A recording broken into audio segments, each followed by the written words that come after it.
Vladimir Putin realizou uma reunião com Valery Gerasimov, chefe do Estado-Maior das Forças Armadas da Rússia, afirmando que o míssil Berezvnik, a nova arma que Putin havia mencionado anteriormente nesta temporada, foi agora revelado.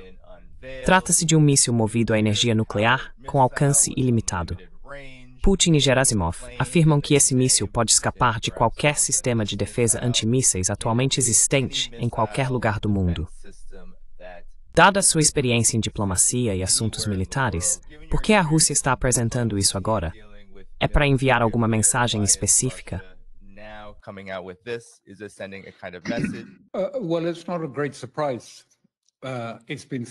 Bem, não é uma grande surpresa. Já havia sido sinalizado há algum tempo que esse novo míssil estava a caminho, e Putin já havia se referido a ele. Pelo que entendo, a maioria dos testes foi concluída no ano passado. Talvez ainda haja mais testes, mas ele já foi testado e agora está sendo distribuído às Forças Armadas. A importância disso é realmente bastante séria por causa da ameaça de Trump de permitir que Tomahawks sejam exportados para a Ucrânia e que esses Tomahawks ataquem profundamente dentro da Rússia. Ele chegou a fazer uma sugestão. Trump fez uma sugestão depois de que não havia dado permissão para que esses mísseis fossem usados. Ou, quero dizer, não estava falando apenas dos Tomahawks, mas de qualquer míssil de longo ou médio alcance sendo usado dentro do território russo.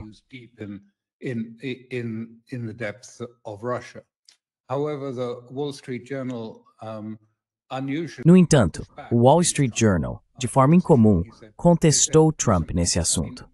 Eles disseram: ouça, os detalhes dos alvos já foram repassados. Uma lista, uma pilha de alvos, foi entregue aos ucranianos, em sua maioria refinarias e alguns fabricantes de armas. Esses alvos foram entregues e a autorização para usar mísseis com esse propósito foi concedida. Tenho que dizer que é importante entender que vimos recentemente um Storm Shadow, um míssil britânico-francês, ser disparado, ou pelo menos há alegações de que foi disparado, contra o território da Rússia pré-1914.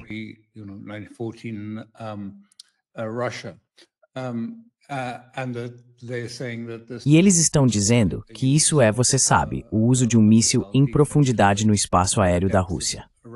No entanto, a realidade é que como o Storm Shadow, e de fato o Taurus e todos esses mísseis europeus, na verdade têm componentes americanos, eles só conseguem realmente dispará-los com permissão dos Estados Unidos. Então eles não são totalmente independentes ou autônomos, como Trump está tentando apresentar no momento. Não somos nós que estamos fazendo isso.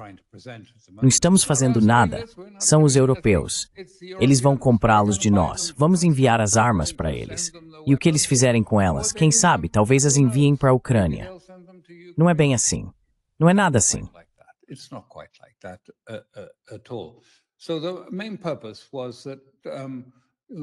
Então a ideia principal era que os americanos, especialmente a equipe de Trump, os falcões nela como Rubio, Kellogg e outros que têm uma postura agressiva em relação à Rússia e que são maioria, achavam que a ameaça dos Tomahawks provavelmente persuadiria Putin a concordar com um cessar-fogo aqui e agora, ao longo da linha de contato. Sabe, bem ali na linha de contato. É uma proposta que Putin rejeitou consistentemente, repetidas vezes. Mas, de alguma forma, parte da equipe de Trump acreditava que apenas a mera ameaça dos Tomahawks poderia ser suficiente para fazê-lo mudar de ideia, e que, portanto, essa era uma perspectiva que valia a pena para Trump perseguir, que, de algum modo, Putin recuaria e cederia sua posição nisso, o que não era muito provável. Então, sabe, por que Trump disse isso?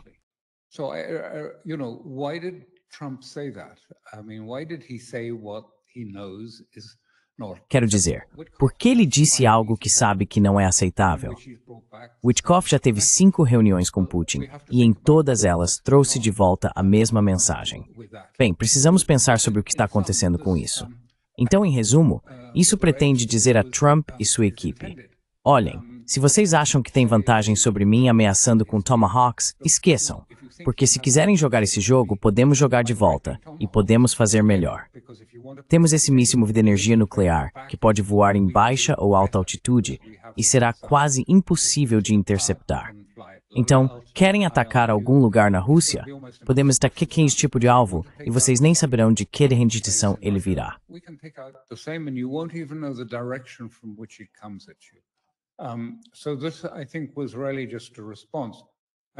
Então acho que isso foi realmente apenas uma resposta.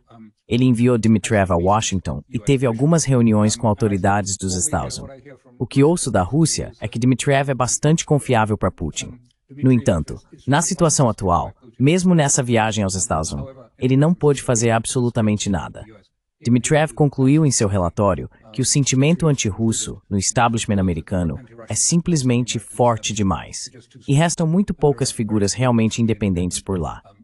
Comentadores russos acrescentaram que até Hegseth não demonstrou interesse em um diálogo com Belousov, o ministro da Defesa russo, que deixou claro considerar os Estados Unidos um adversário estratégico que deve ser combatido.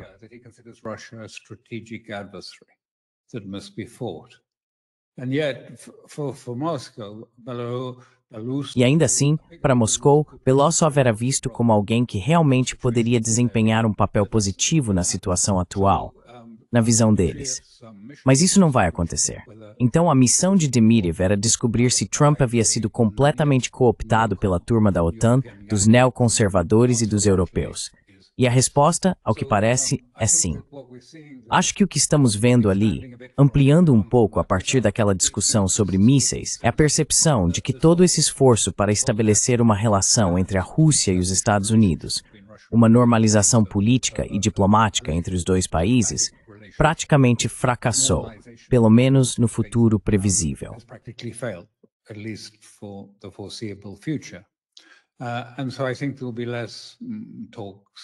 E por isso acho que haverá menos conversas e menos menções a reuniões, como consequência. Na verdade, não vejo nenhum motivo para ter uma reunião agora. Não acho que seja realmente prático ou possível, ou que seria muito produtivo. E digo isso porque você sabe, embora alguns comentaristas aqui no Ocidente tenham dito que essas sanções que Trump impôs a duas grandes produtoras russas de petróleo não vão prejudicar a economia russa e não devem ser levadas muito a sério. E até certo ponto, isso é verdade.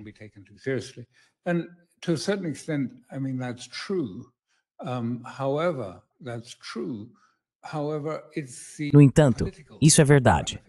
São as ramificações políticas. Essas sanções, eu diria, são sérias, mas não graves. Quero dizer, elas causarão algum dano à economia russa. Isso é verdade. No entanto, elas não vão mudá-la fundamentalmente, nem alterar seu curso. Mas é a consequência política, porque um dos entendimentos que surgiu do encontro no Alasca, um entendimento fundamental, foi que de alguma forma Trump conteria Lindsey Graham e os outros que queriam impor sanções,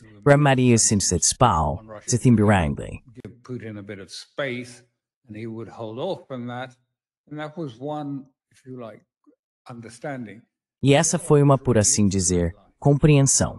E a outra, que realmente é a linha vermelha, era que sabe não vai haver um conflito congelado ao longo das atuais linhas de contato. Isso não vai acontecer, e nós não aceitaremos isso. Então, ambas essas linhas vermelhas estavam realmente sendo rompidas pela proposta que Trump apresentou. Bem, queremos congelar a situação, um cessar-fogo imediato, aqui e agora, ao longo das linhas de contato. E também, sabe, estamos impondo sanções a vocês. Então, quero dizer, os russos podem dizer que, bem, na verdade não eram linhas vermelhas, no sentido em que mísseis Tomahawk poderiam ter sido linhas vermelhas, mas eram linhas vermelhas, linhas cor-de-rosa, se preferir, mas eram linhas vermelhas para a Rússia, e essas foram completamente rompidas. Portanto, não vejo nenhuma base ou perspectiva real, a menos que haja uma mudança dramática.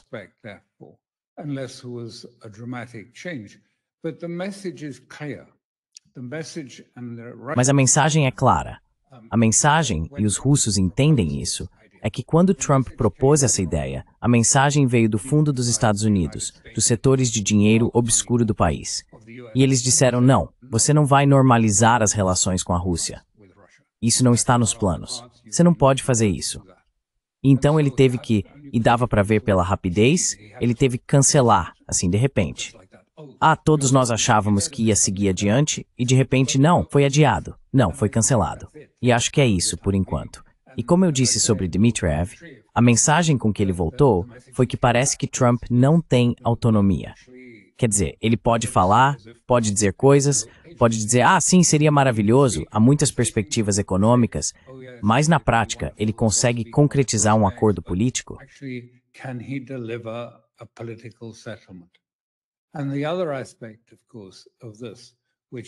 E o outro aspecto, é claro, disso tudo, é o tipo de propaganda, as operações psicológicas, que vêm do Ocidente. Porque as operações psicológicas do Ocidente têm tentado consistentemente apresentar o que está acontecendo como uma espécie de quebra-cabeça, em que um pedaço de território é trocado por outro, e talvez Kherson ou Kharkov, pode haver uma espécie de perda de território. Mas isso é um absurdo, porque Kherson e Kharkov foram incluídas como parte do território russo na Constituição russa. Além disso, os povos desses oblasts votaram. Eles votaram para ser russos.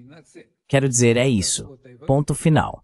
Foi isso que eles votaram. Não acho que houvesse qualquer possibilidade, se era isso que a equipe da Casa Branca estava pensando, de que ele realmente fosse ceder parte da Rússia à Ucrânia, ou mesmo ceder parcialmente nesse sentido.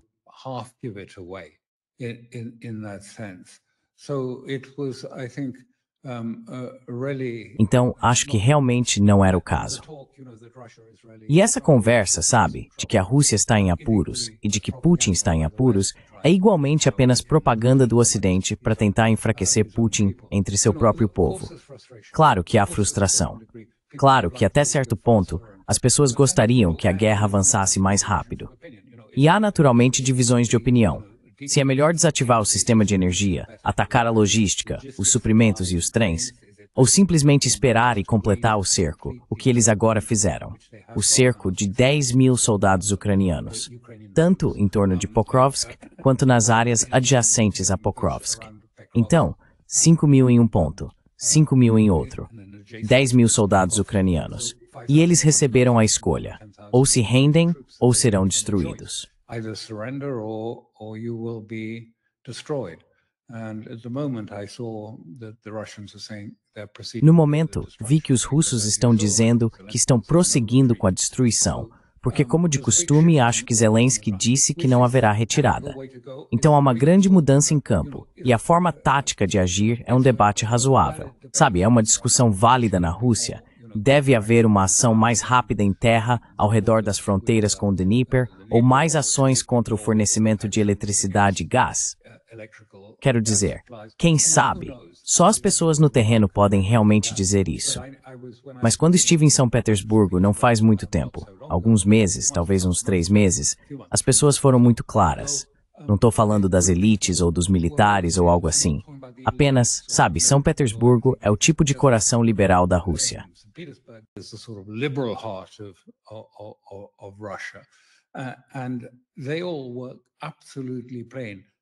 E todos foram absolutamente claros. Disseram, veja, derramamos sangue para chegar onde estamos agora. Derramamos o sangue de nossos filhos. E não vamos aceitar outro engano de Minsk, imposto a nós pelo Ocidente, como Merkel tentou fazer em 2 ocasiões. Não vamos aceitar isso e entrar em um cessar-fogo apenas para ter que derramar mais sangue e passar por tudo de novo 3 anos depois. Não vamos fazer isso. Precisamos concluir esse processo, fazer o trabalho e encerrar de vez. Essa é a opinião deles. É assim que eles veem a situação. Então não acho que haja pressão. Ele tem algo em torno de 88% de aprovação, certamente acima de 80%. Não acho que isso seja falso. A maioria das pessoas entende que ele está jogando um jogo complexo, mas não está disposta a aceitar outro engano imposto pelo Ocidente.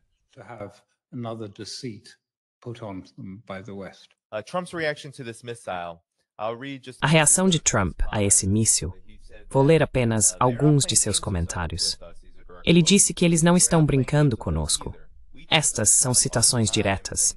Nós também não estamos brincando com eles. Testamos mísseis o tempo todo.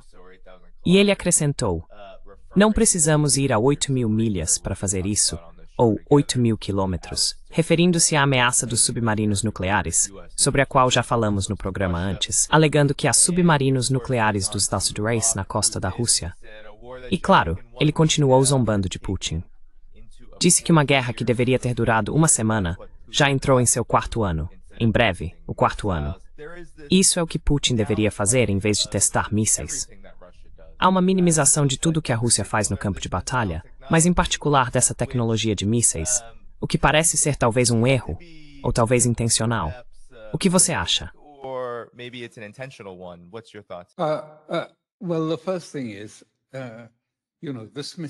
Bem, a primeira coisa é que, veja, isso perde completamente o ponto, porque, é claro, esses submarinos estariam lançando Tomahawks. É isso que esses submarinos Aegis têm a bordo, mísseis Tomahawk.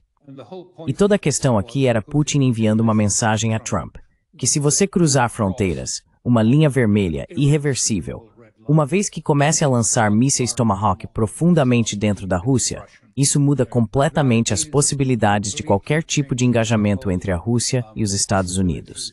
E ele disse isso de forma muito categórica. Portanto, não importa de onde os Estados Unidos lancem seus Tomahawks, seja da Polônia, da Romênia, de outro lugar ou de um submarino.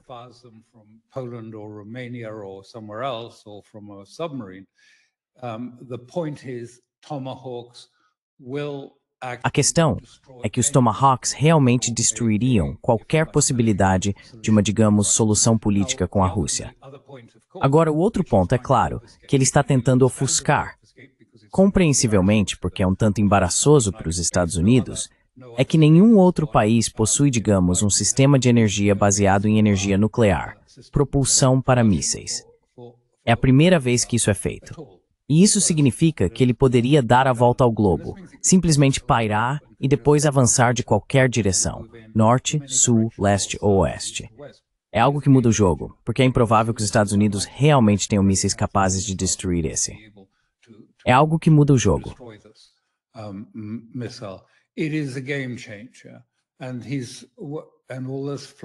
E toda essa conversa fiada sobre dizer, bem, podemos colocar mísseis, você sabe, mas são apenas mísseis Tomahawk. O ponto todo era que Putin disse, se vocês fizerem isso, então estaremos em outro jogo, e vai ser um jogo muito perigoso. Então, não façam isso. E aliás, você acha que os Tomahawks têm poder de dissuasão? Não tem. Eu tenho uma dissuasão melhor com este míssil que você está mostrando na tela agora. Então não sigamos por esse caminho. Eu não acho que Putin tenha qualquer desejo de seguir por esse caminho, mas ele quis deixar o ponto muito claro porque realmente tem preocupações. E isso ficou evidente por Dmitry, que voltou e disse, há tentativas de bloquear o fluxo de informações para a liderança dos Estados Unidos em Washington sobre a situação deles na Ucrânia e na Rússia.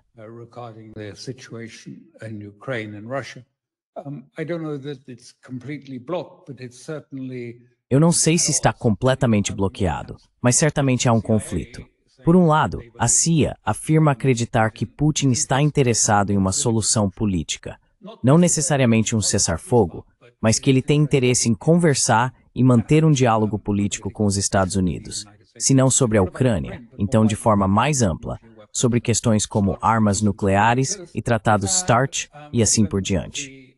E por outro lado, há o Departamento de Estado, o Departamento de Bio, e várias pesquisas indicam que nada Putin está sendo enganoso e que isso não é verdade.